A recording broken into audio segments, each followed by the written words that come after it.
बघा बाळांनो, फळ्यावरती आपल्याला 3 त्रिकोण दिलेले आहेत आणि या तीनही त्रिकोणामध्ये एकूण किती त्रिकोण लपलेले आहेत ते शोधून काढायचे आहेत.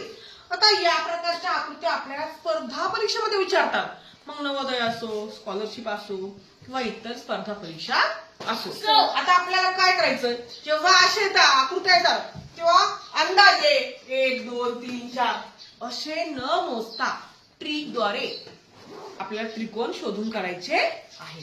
तर ते कसे बघा, अगोदर आपण या त्रिकोणामध्ये नंबर देणार आहोत 1 2 3 4. आता या नंबरची मी बेरीज करणार आहे. लक्ष द्या.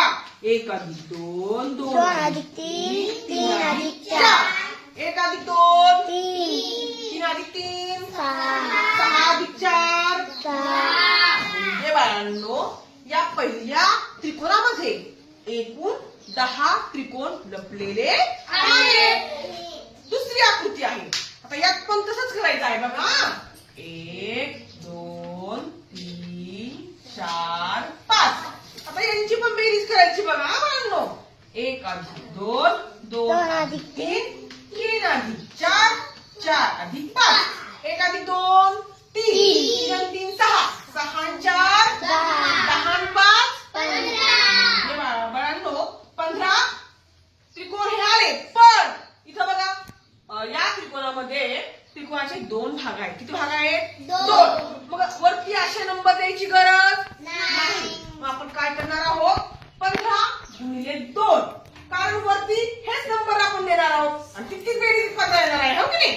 जेवढी खालची बेरीज 15 आली तितकीच वरची पण बेरीज किती येणार? 15 येणार. मग आपण परत डबल न लिहिता आपण काय केलं, 15 गुणिले 2 केलं. 15 दुणे 30 15 दुणे 30 म्हणजे या दुसऱ्या त्रिकोणामध्ये एकूण 30 त्रिकोण लपलेले आहेत. तिसरी आकृती आला बघा. 1 2 3. या तिघांची बेरीज करायची. 1 अधिक 2 2 अधिक 3 1 आणि 2 3 3 आणि 3 6.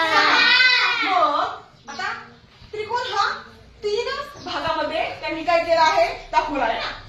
2 रेषा आहेत त्यामध्ये. 1 2 त्रिकोणाचे किती भाग झाले? 3 भाग झाले की नाही? 1 2 3. मग दोन्ही ठिकाणी नंबर न देता आपण काय करणार आहोत, इथे 1 2 3 इथे 1 2 3 असं न लिहिता आपण काय करणार आहोत, 6 गुणिले 3 करणार आहोत. काय करणार आहोत? 6 गुणिले 3 भागात असल्यामुळे आपण 6 गुणिले 3 केलं. 7 त्रिक 18. म्हणजे या त्रिकोणात एकूण 18 त्रिकोण लपलेले आहेत. समजलं का तुम्हाला बाळांनो? खूप सोपं आहे. समजलं? अगदी सगळ्यांना